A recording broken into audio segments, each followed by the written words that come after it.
You're in your 30s or 40s. Your body clock is ticking. Your fertility is dropping with every passing year. You want a baby. You don't have a man and you don't want a one-night stand. What do you do? This film is about the 21st century solution to the problem. Meet Sven, Olaf, and Johannes, Danish babies who grew up and became sperm donors. You can now buy frozen straws of their sperm on the internet and ship them anywhere in the world.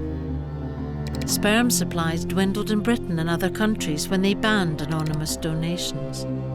Danish sperm banks had no such ban, so demand for their sperm grew, turning Denmark into the sperm capital of the world. A generation of Viking donor children is now being created.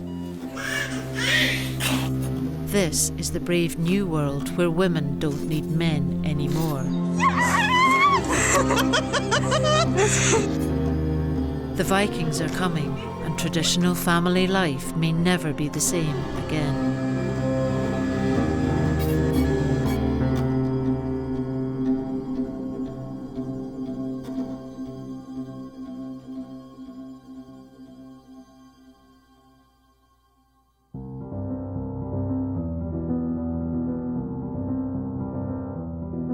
He honestly is a little Viking. It's just astonishing. All these children were made using Danish donor sperm. All their mothers are single women or same-sex couples. What's surprising is the different stories of how the babies were created, how long it took, how much it cost, how hard it was, and how very, very determined you have to be to become a mother this way. I was 45 years old when I had him. After 4 years or so of treatment, 12 goes, most of them IVF. I spent a small fortune. I stopped counting probably when it got above 65, 70,000 or so. I've spent a lot of time living in Denmark. I went out there 9 times in total. The longest I was out there was 4 months. To have twins at 48, I have felt occasionally overwhelmed, but I've never ever felt that it was the wrong decision. It was always the right decision.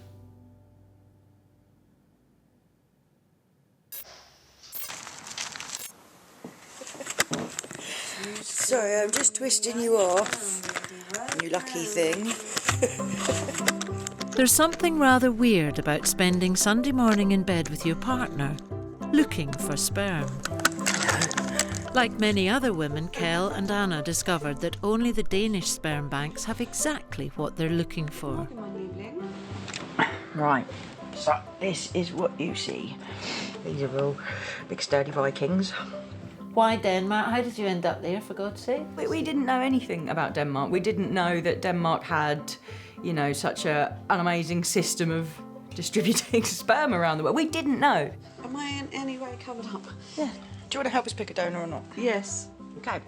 It's the shop that offered us everything we wanted, and it is a shop. It's like going on Amazon looking for a CD. Type. Anonymous or anonymous. Right, so obviously these are men.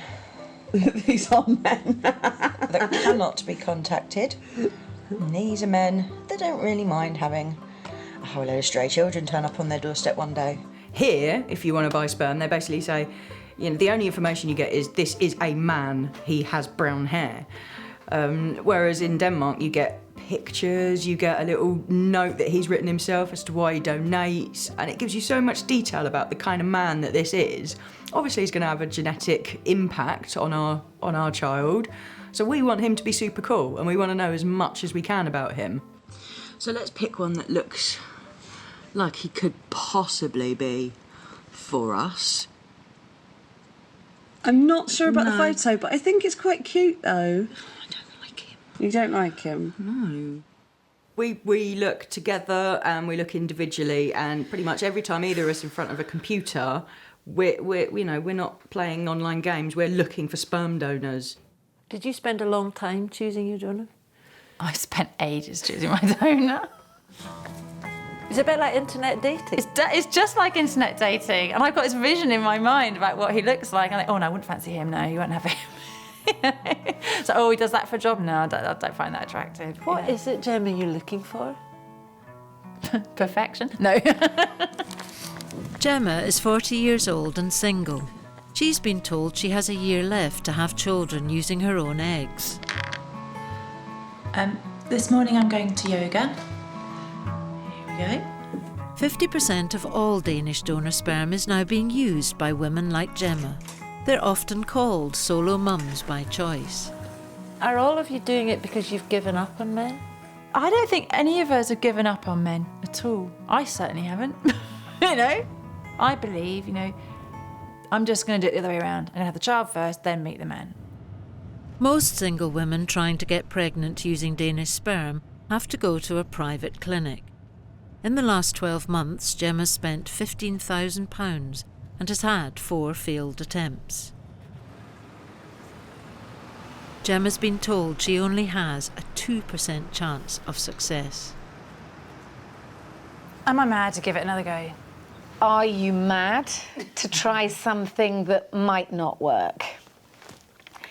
I think you have to, at some point, accept that maybe you're going to take a different direction. Yeah. Well, I always said I don't think I could actually mentally cope with going much longer than a year of doing this. And this year is virtually, it's changed my life completely, and it's not been a happy one. And I don't think I could go through that again. So, I get emotional.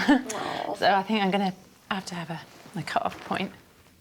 I know if I let myself go now, I think I just sob and sob and sob for hours. I just haven't really let go, and I think that's what I have to do, one more go, because only then will I really accept defeat, that it hasn't worked.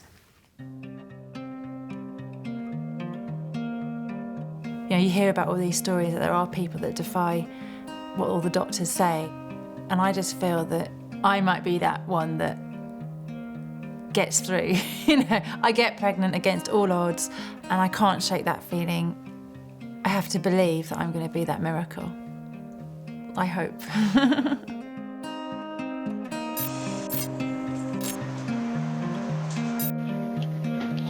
This is Holly. She's 36 years old, gay and single. 2 weeks ago, she flew to a fertility clinic in Copenhagen, where she was inseminated with Danish donor sperm. Here we are, it's Wednesday, that's my cat Hercules, all right mate? It would be like any other day, only I'm doing my pregnancy test today. Here's my work bag with said pregnancy test, which was in Danish, so they very kindly provided me with English instructions. Anyway, I need to get my skates on because I'm running late for work. It's like motherhood's always been my greatest ambition of all. I can't not be a mum almost, and I feel, I imagine that's the same for the other women that are doing it alone, because, this isn't an easy thing to go through. It's bloody hard going through it all on your own. For everyone else, it's just any other day, and for me, it's epic, potentially, and equally, potentially very sad if I don't get the result I'm seriously hankering for.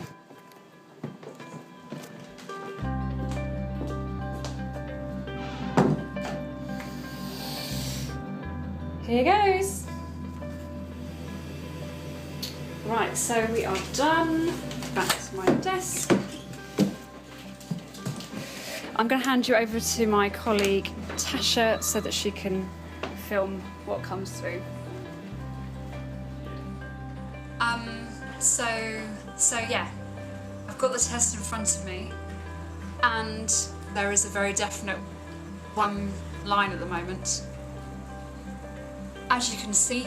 So yeah, I think we know what that means at the moment. I'm going to give it a little while, but sadly, I think yeah, that means I haven't been successful in my attempt in sunny Denmark, so...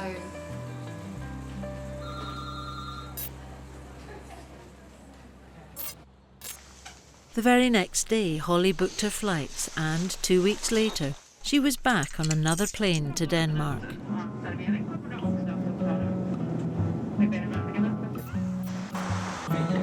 So here we are on our matching trainers. It's just an average Monday for you, isn't it? Going to a fertility clinic. Well, that's how I start every Monday morning. Turning up with good friends from the UK, trying to get pregnant with the Vikings. Holly's hoping to get pregnant by simple insemination. The private clinic in Denmark only charges £400 for this procedure. Good morning, my name is Holly. Good morning, Holly. I've been told that it's around 6 to 7 attempts in order to get success. So you're braced for quite a long journey? Yeah, of course. I'm braced for an empty bank account, and I'm braced for more sleepless nights, and I'm braced for everything. In a way, it's kind of preparing you perfectly for motherhood because, you know, this process in itself is exhausting. Holly's insemination takes only a few seconds. Okay, so now you want to pay? She will find out in another 2 weeks' time if it has worked.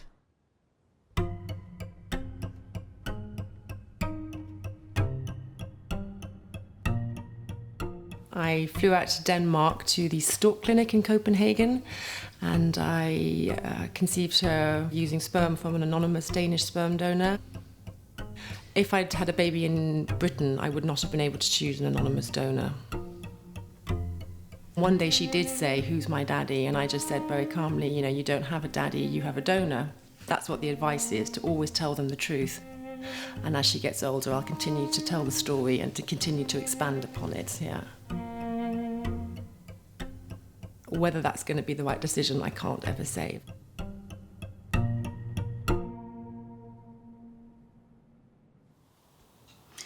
Dedicated to become a donor. Yeah, he's got a bit of story here. Kel and Anna decided they wanted a non-anonymous donor for their baby, which means that in 18 years' time, their child will have the right to meet his or her donor. Of the 441 donors on the website, only 60 are non-anonymous. I'll go on to the voice. Through the years I have had some girlfriends, but since none of them could think out to be a farmer's wife, and I could not imagine anything other than being a farmer, then the relationships had to end. I'm very interested in history, and when I looked in genealogy books, I have often wondered who will remember me in 100 years if I no offspring have. Hope to meet my kids someday. You've gone all tearful. Yeah, he's a nice boy. Okay. Let me see his face. Ready? Yeah. Oh, you're really cute! Look at his face! Look! Yes. Yeah? Okay, yeah. Yeah? Mm. It's a miracle. It really is amazing.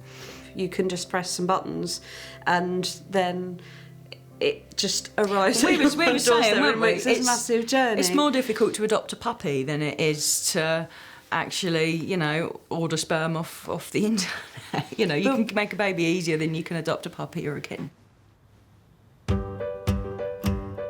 Thank you for your order. 976 quid.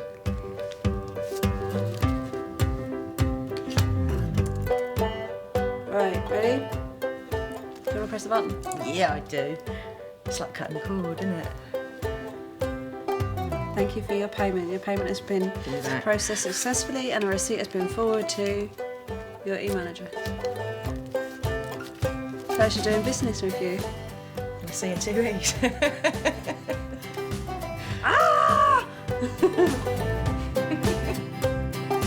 Kel and Anna bought their sperm from Denmark's biggest sperm bank.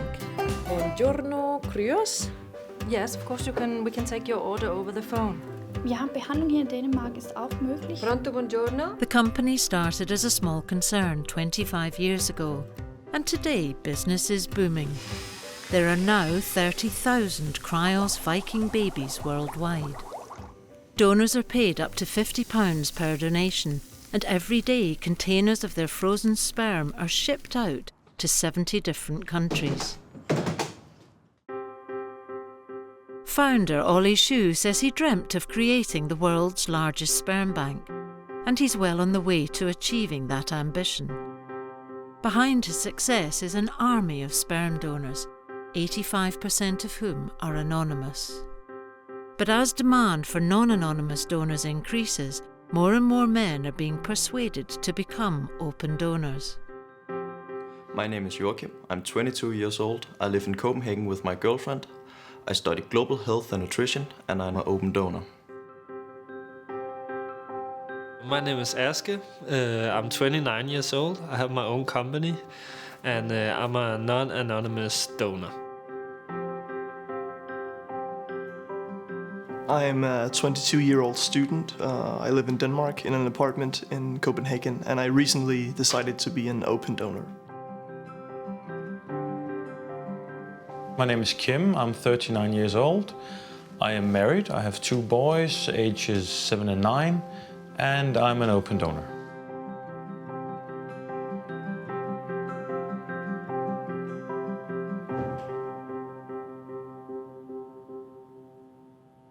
In 18 years, you could have a whole lot of kids knocking on the door. Does that not worry you?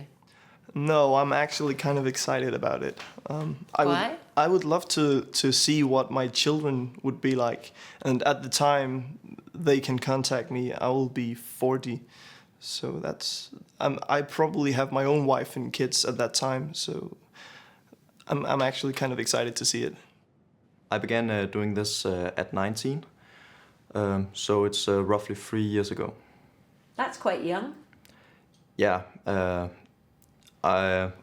Chris made sure I was ready for it by having me speak with a psychologist who analyzed whether or not I was ready for the responsibility, and well, here I sit, so I guess I was approved.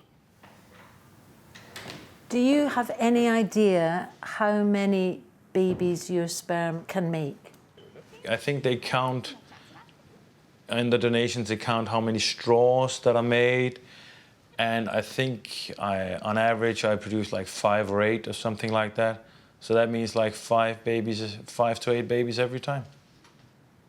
So how many babies, in theory, could you have? In theory, there could be around 500 to 800. Really? On or about. How many donors that on your books have got more than 100 babies? I don't have this figure. Roughly. Is it 10? Is it 5? It could be 10, yes. So does that mean in 18 years' time, some of these donors may have hundreds of children turning up? Yes, and their families. And so that will be enormous many people. It could be a fantastic party.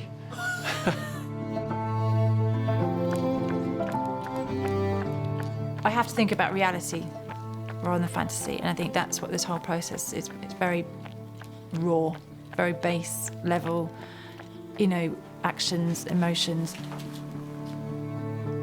I have the fact that I'm running out of time and I've had 4 failures.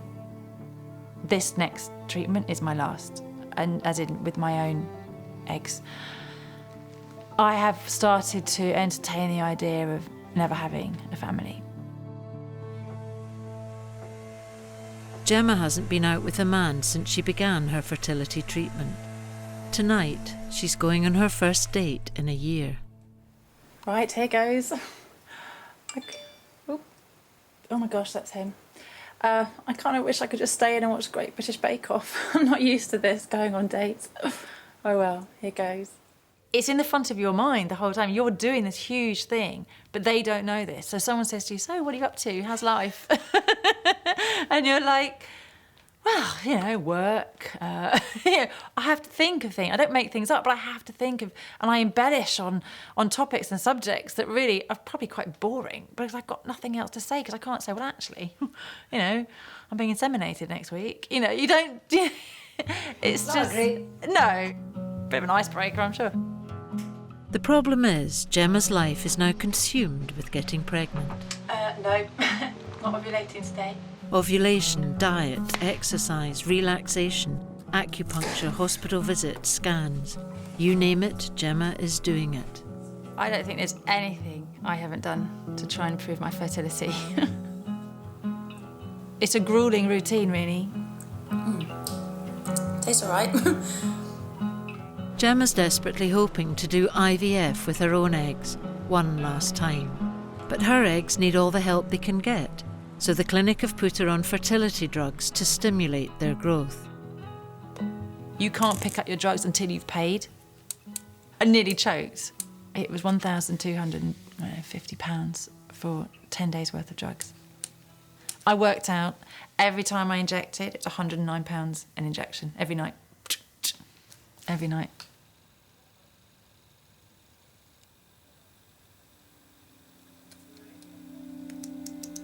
A week into the treatment, Gemma gets a call from her doctor. Gemma, hi, it's Mari. I'm obviously a little bit anxious that not much is happening, and maybe we have to have a chat about this quite seriously. I'm extremely nervous because I had blood tests 2 days ago, and Mari called me afterwards to say that she was really concerned with the lack of growth. Do you think one option is to just stop? Yeah. And then try again or not? I know. Does there come a point where I have to say, Gemma, am I helping by encouraging you to try again?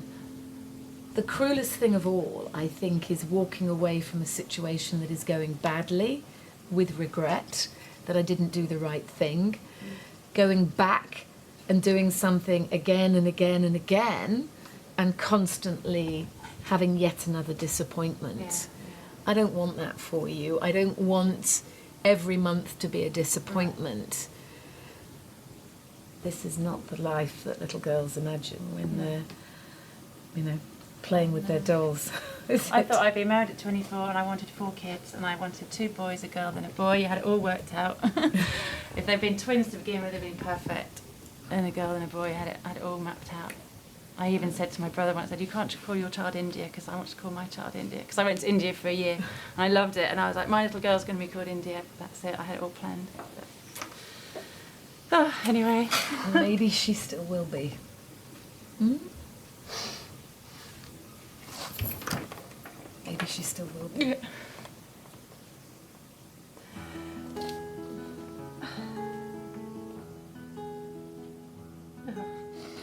I did worry at times about the intensity of other women that I'd met who were on this path. And I worried about how I was going to manage that for myself, because I wanted this, and I wanted this so badly. I wanted this more than I had ever wanted anything before. But I also knew that it doesn't work for everyone. But IVF and Danish Sperm did work for Amanda. And at the age of 43, she finally managed to get pregnant. Her profile was as discouraging as Gemma's. She had several failed attempts, and 2 clinics refused to give her IVF. Luck, fortune, miracles, whatever you want to call it. I've had the lot. I feel like I've won the jackpot. Just can't wait to hold them in my arms.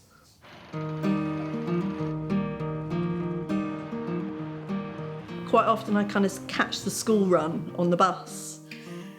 And I just think, I don't want one like that. I don't want one like that. I don't want to be like her with them. Hi. Oh, Amanda, hello. Nice to meet you. Donald. Hello, Mr. Peebles. Occasionally I'd have a week kind of like, what the hell am I doing? But then that feeling of completeness and that hope of a family would come tumbling back in, and I'd just be like, I'm going to be a different kind of mum. And I know every mum says that, I'm going to be different, but I just had to trust that if this was going to work, and if somehow the universe decided that I was going to be a mum, that it would all be worth it in the end.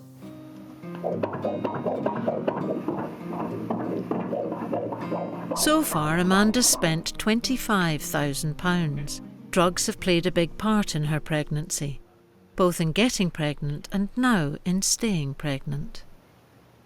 every morning and every evening I have to do an injection, and it is a blood thinner called Clexane, and it comes in this little pre-prepared syringe, and I hate it, and I've got to do it for 34 weeks.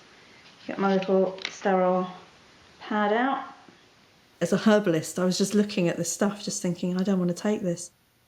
Because I'd spent 5 months on a special fertility diet to make sure my egg quality was just right, and there was no wheat, no sugar, fresh vegetable juices every day, smoothies, high protein diet. I mean, I was just sort of like organic, you know, I was just organic. Okay, now it's choosing the spot, which is never fun. And I just had to sort of go, you're doing this. You want this baby. Take the bloody drugs. It's so important. My child knows as he grows up that this was a choice I made with love right from the start. I tell my baby now that his donor dad was a very, very kind man who's helped me create the family I want. When my child is 18, he, because I know it's a boy, will have the right to go and investigate or find out identifying information about their donor Is that parent. important to you? Vital. It's not something I would never have considered having an anonymous donor. Britain and 9 other European countries have now banned anonymous donors. But if you buy directly off the internet for home insemination, or if you go to Denmark for treatment, you can still choose an anonymous donor, and it's a choice many women continue to make. Are you filming? Yeah. Ina is 19 years old and one of the very first Danish donor babies. Non-anonymous donors were only introduced in 2004. Ina's donor was anonymous. The good thing about being a donor child and growing up alone with a single mother by choice is that I have had a lot of attention from my mother, and we have had a really great, well, in my case, a really great relationship. But I grew up in a small town, and I didn't know any other children who had been conceived in the same way that I had. So when I said that I didn't have a father, I was always called a liar because nobody understood how a child could not have a father. I felt sort of like an alien. I would just like to know who he is, get a face, instead of just having a number. I just like to see it's a real person of flesh and blood, so that would make me a real person of flesh and blood somehow, because it makes me feel that I was just, you know, a baby made in a factory. Ina's donor number is 137. She will, most probably, never be able to find him. But choosing a non-anonymous donor may not solve all the potential problems. The children still have to wait 18 years before they can make contact. And if and when a meeting happens, it could be a rather short and perhaps unsatisfactory affair. As a donor, do you feel, what sort of responsibilities do you feel? Responsibilities? No, I really don't feel, no, not a real responsibility like that, no. I just think I gave a helping hand, not like I expect them to give me anything back later. If they want, I will be here ready to drink a good cup of coffee, but if not, well, then it's perfectly fine. If they turn up and they want a cup of coffee, I'm definitely gonna take that cup of coffee and pay for it as well, and to have a chat with my children. But I don't think I'm gonna become a great part of their life. I mean, I don't hope that in 18 years a young person shows up and actually expects me to be a dad, because I'm not.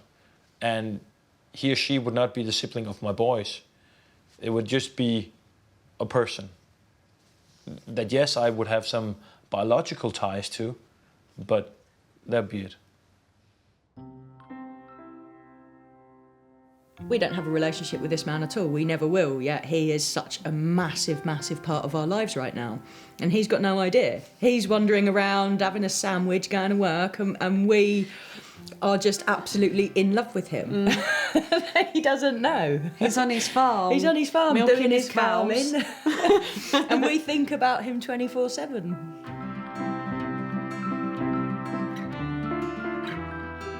It's taken nearly 4 long years for Kel and Anna to get here.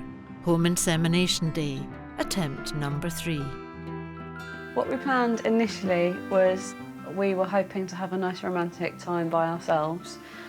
When Kel got in from work, it was just going to be lockdown, candles on, and have a lovely time. And then for all of the days in the whole year that my parents could choose to come down and visit, it happens to be today. We sort of don't really understand. We're sort of old school, if you like. We don't really understand what was going on. All the and then all of a sudden, there's all this. It's coming from Denmark, and everything's particularly alien, really. It isn't it? is, yeah. We don't really know. It's all sort of It's all weird. new, It's isn't it? weird to us. We live in the middle of nowhere. We don't really know what's going on.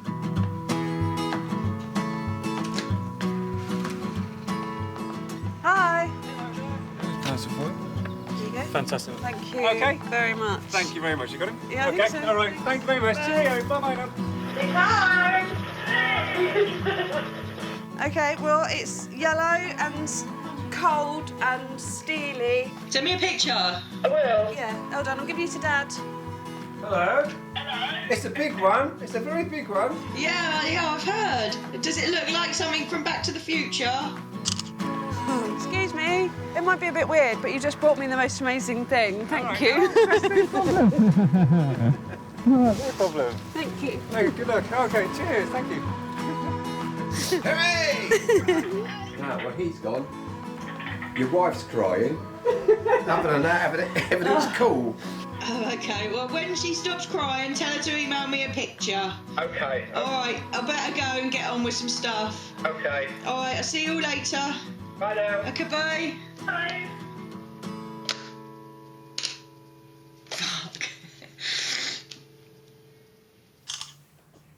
Look at me. Smile. Are you? So what percentage chance has this got for making you pregnant? The sperm itself is fairly high, but because we're doing a home insemination and there isn't a clinic and there isn't a doctor, it's about 8%. 8? Out of 100.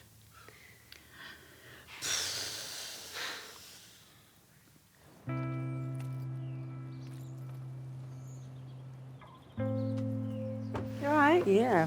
How you doing? I'm Yeah? good. Yeah, you doing all right? Mwah. Come in. It'd be nice to cut in. Come in, come in.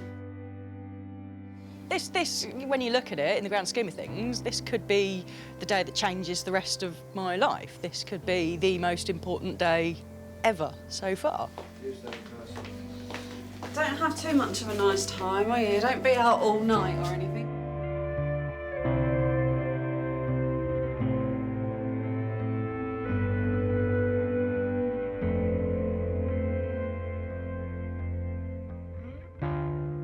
Right, so what happens?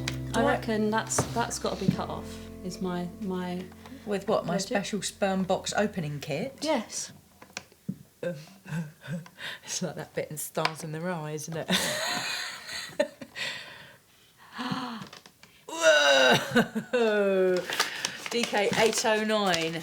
Handling of nitrogen tanks, step-by-step instructions how to open the inner nitrogen tank. Don't take it out. I want you to. You don't need to, though. But I want to, though. Yeah, but I want to do loads of things that are needless, therefore I don't do them. What am I doing? Do I undo You just read this? the instructions. Pull this. Oh, no, it's this, here. It's not much of a safety barrier, is it? Ooh. That is cool. Right, well...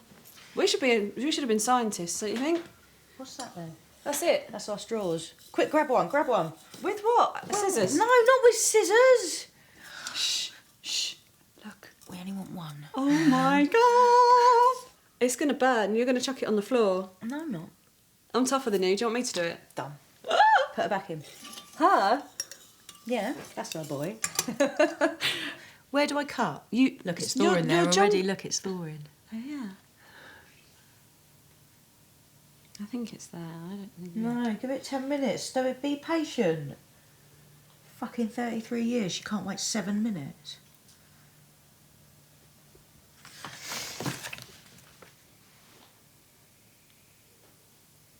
How do you feel? Impatient. Besides impatient, stop fiddling with it. Stop fiddling with it. I want to fiddle with Place it and allow it to be for a second.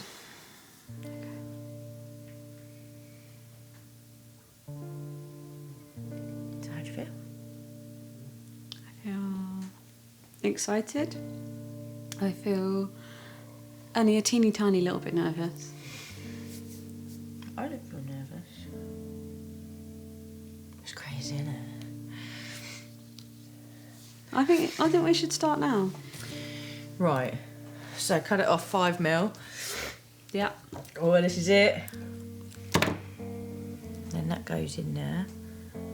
Cut off the other end at 2.5 centimetres, which is just under the name. About there. And then you suck it back up. With your hand, let me see. Oh my god. There's a bit on the scissors if you want to lick it off. What do you want to do with this? Do you want to go make a baby? Yeah, let's do that.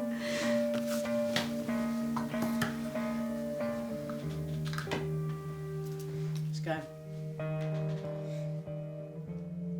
When we've tried before, it's not been clinical. We've not had her up on a kitchen table, legs akimbo. We've been in our bedroom with the music we choose and the lights dimmed, and you know, it's been us making babies in the closest way possible that, you know, straight couples do it. Was it really emotional? Yeah, I cried first time we did our insemination. I cried like a big girl, didn't I? Yeah. It is. It's really emotional because you suddenly do something. You stop and you think, I may well have just made a baby. Yeah, it's magic. It really is magic. Oh, was it? It's heavy. You know, it is. It feels like you're doing a really big thing. You're purposely doing that to, you know, alter the course of your life. It's crazy. I feel really happy and really positive, and I feel surprisingly calm, actually.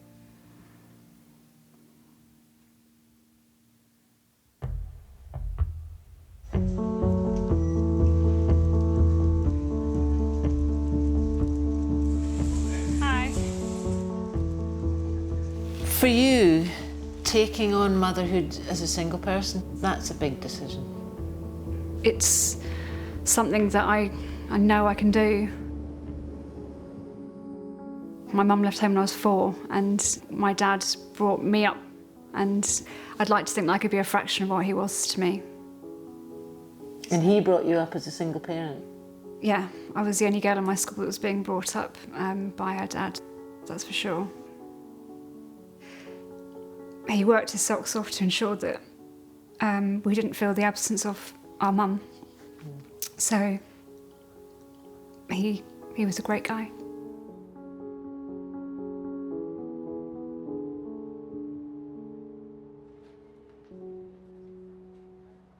Holly's back at the Stork Clinic in Copenhagen after 2 failed inseminations. Her Danish friend Merete is with her again. As a friend looking on, do you feel for her? I mean, it's a tough journey she's on. If she is to become pregnant, she will become a single mum. She hasn't got any parents. She's all on her own, as I see it, and I think it's tough for her. She appears to be a really strong woman, and she is, but she's also very fragile. And at the end of the day, she needs love and support like the rest of us. What would your dad have thought about this? He knew from a young age that I wanted to be a mum, so that was one of his wishes.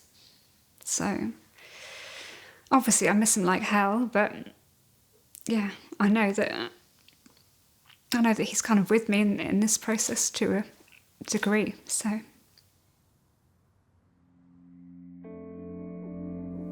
You know, this whole process of doing it on your own, no one can tell me what decision to make, you know, and the choices are all mine. And yes, if you have a partner, you make those decisions together. So the weight I feel almost on a daily basis is, you know, it's heavy, really heavy. Gemma's checked into the hospital for her egg collection. Even after all the drugs and everything else Gemma and the clinic have done, there's still no guarantee she will have produced any eggs. Please be an egg in there, please be an egg in there. If we don't find an egg, I'll come and tell you when you wake up. If we do find an egg, we won't see if the egg is a good egg that's fertilised till tomorrow morning. We'll know if there's an egg, but not if it's a good egg till tomorrow. Okay? Yeah. Thanks, Mary. Last minute questions? No, I think I'm all right. Good. All right then. Oh, thank you. We'll do our best. I know you. Okay.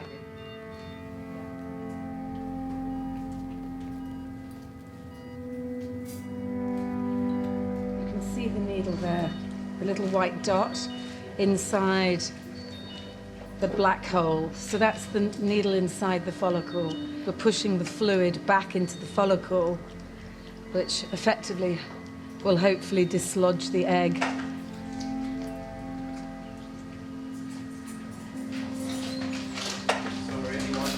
One egg? Yeah. Oh, thank God, thank God, thank God. One egg. One egg. Got good news. We found an egg. So, that's another hurdle over. Oh, another one to tick off for this. Yeah. Okay. All right, my love. Thank you, Mary. Thank you. See you later. Bye. The beauty about the time we live in is that we can do this. You know, 100 years ago, I would be the spinster maiden aunt. You know, I would have been on the shelf for quite some time. The last 20 years, really. You know, I'm 43. And so to live in this modern age where I can access a healthy, sane man's sperm to make a baby, to make my own family, and for that to be more and more accepted these days, I'm so grateful I live now to be able to do this. Amanda's getting herself organised for the imminent arrival of her baby son. Are you excited? Are you scared? Are you happy? I'm all three, Sue. I'm excited, I am scared, and I am happy. I really am. Can't wait to meet him. And then I'm kind of like, what now?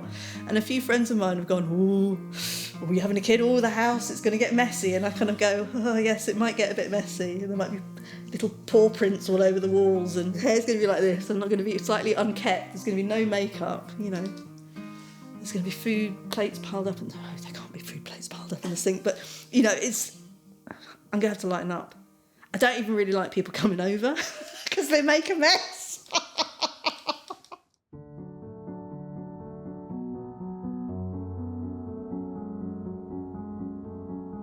I think I thought it would be a little bit easier. The fact that it is a lifelong commitment, you don't really think about that at the time. It's very much about conceiving, having a healthy pregnancy. Is it harder than you thought it would be? Yeah. Yeah, a lot harder. You do just change your life, and your life has to change, and then you embrace it. I cried for a week when I found out that I was pregnant with twins. I mean, I'm going through the menopause now, and so I have hot flushes, and they have strops, and so we all strop out together. You know, I had 45 years of there being just me, and now that's very different. It's not that I was unhappy before. I had a good life, and I was very happy, but there was something missing. I know there isn't. I'm going to bring my child into an environment where love is going to be the key element, and they're going to know they're going to be the most wanted people. Is that? I just think it will complete me. It's not a void. It will just complete my life and my vision of how I want to have a life. You know, I'm only here once. I want to make the most of it. Gemma's one egg has been successfully fertilised and is now ready to be implanted. Gemma, are you ready to watch your embryo on the screen? Yeah. There you go. That's what an embryo looks like. That's not any old embryo, that's my embryo. That's not any old embryo, that's your embryo. So what's happening now is Marianne picks up the embryo in the catheter. Now once the embryo's inside the catheter, it's too tiny to see because it's microscopic. So she'll put a little air bubble at the tip of the catheter. So when I do the transfer, what I'm actually seeing is the air bubble going in. Right, wow.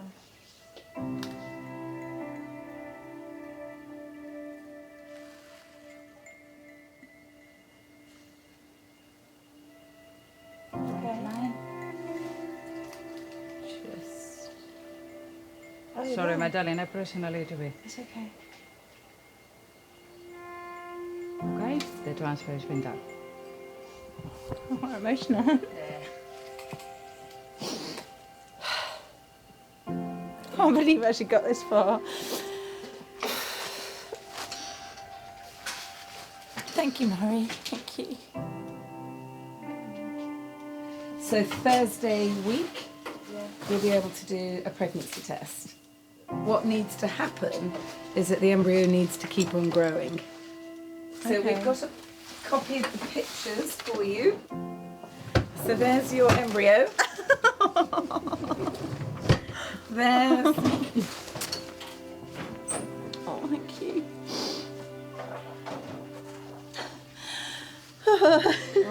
I know.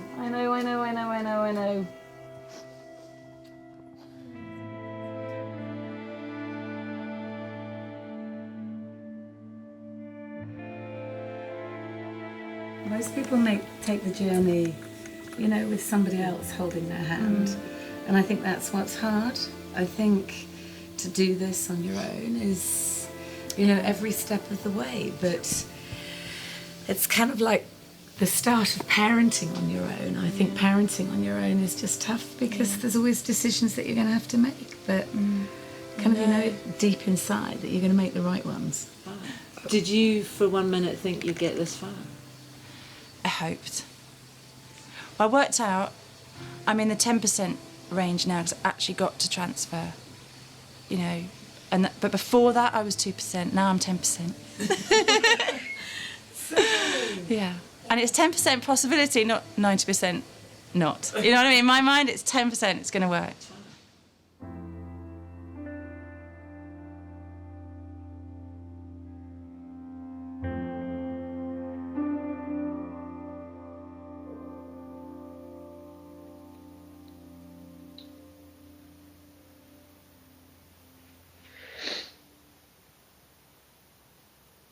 I wish I'd spoken to you sooner. I wish that and all my happy days, not that I'm the Fonz, you understand, but, you know, days where I was like all relaxed, and when we had a couple of days away.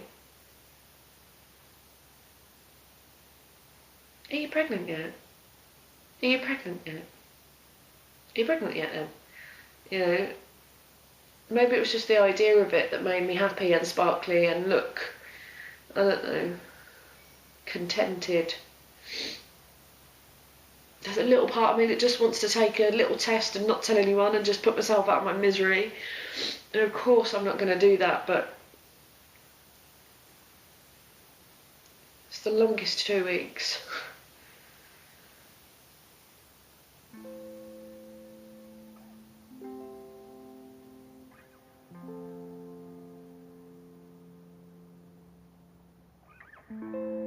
Anna found out the next day that she was not pregnant.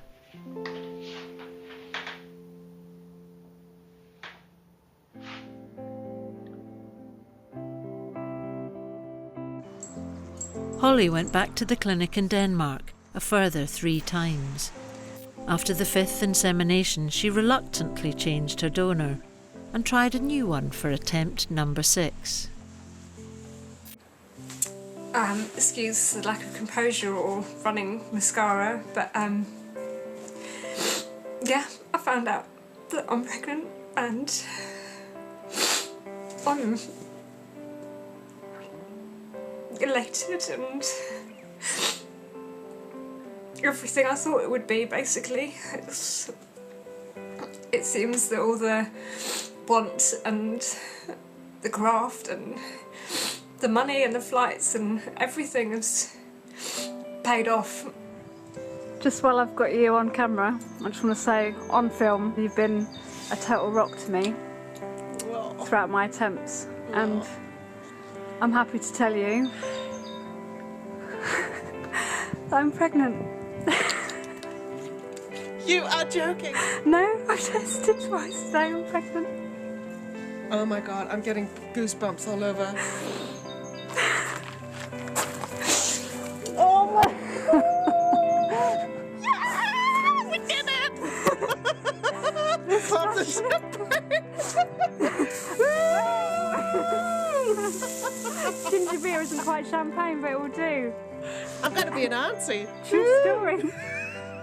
I'm on course for being a mum. And this is the best feeling ever. The best.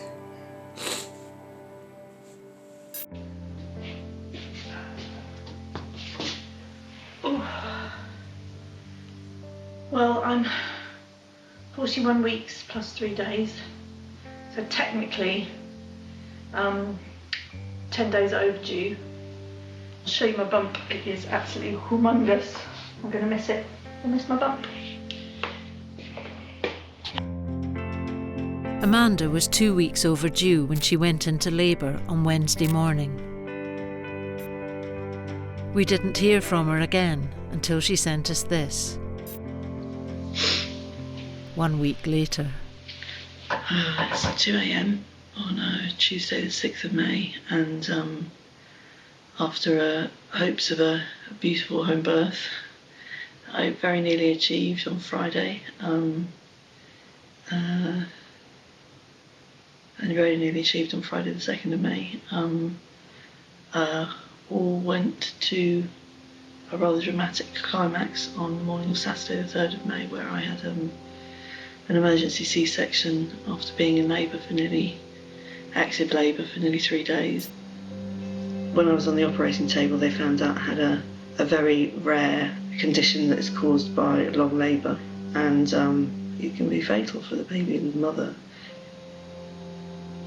I'm really struggling with not blaming myself because I wanted this home birth, and I'm so worried that I've caused this. I know every baby is precious. Every mother will say that about the child. He's my world. And I can't bear that I may have put him through this. I just can't bear it.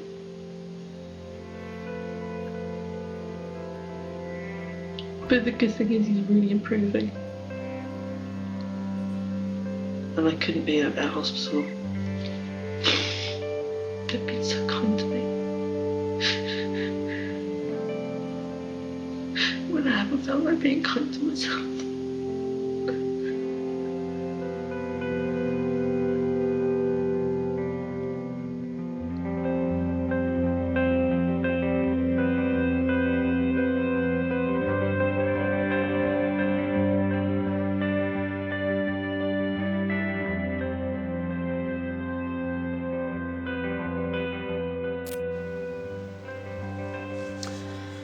I'm finally at the end of my 2-week wait.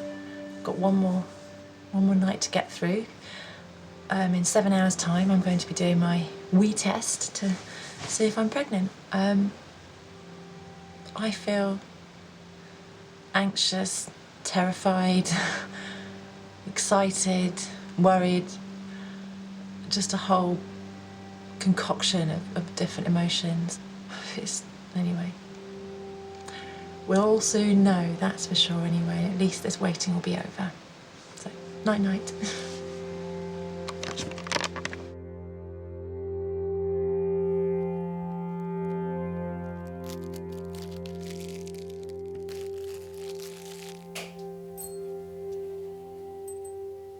Really, this is like the next stage of my life. It's the first day of the next stage of my life, whatever happens now. So here goes.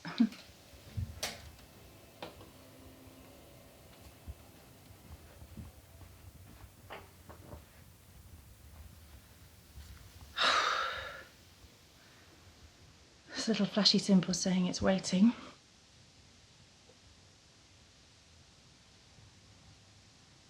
God, I can't tell you how fast my heart is beating.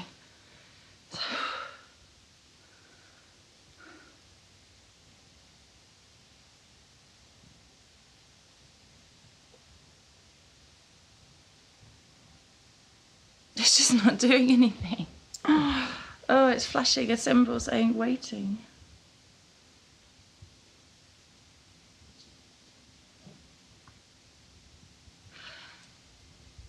I'm not pregnant.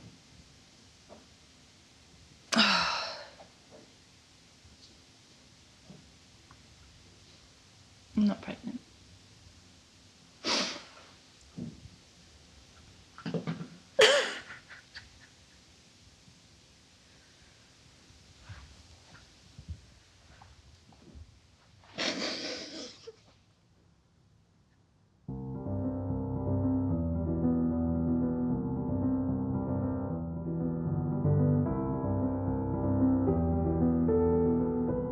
No one knows how long it will take, how much it will cost, or how hard it will be to try and create a Viking baby and become a mother this way. Holly spent 8 months and £6,000 going back and forth to Denmark to get pregnant. Her son is due to be born on December the 16th. Baby Aaron was allowed home 10 days after his birth. Amanda's house isn't quite as tidy as it once was. Kel and Anna abandoned home insemination and decided to go for egg sharing. Today's the day. The eggy bears have their picnic. They went to a clinic in Wales and discovered that Kel was a bit of an egg factory. She produced 45 follicles. 9 of Kel's eggs were fertilised with a new Danish donor. The embryos will be transferred into Anna's womb later this year. And finally, Gemma. She's still coming to terms with the fact she may now never give birth. But she's determined to have children in her life, one way or another.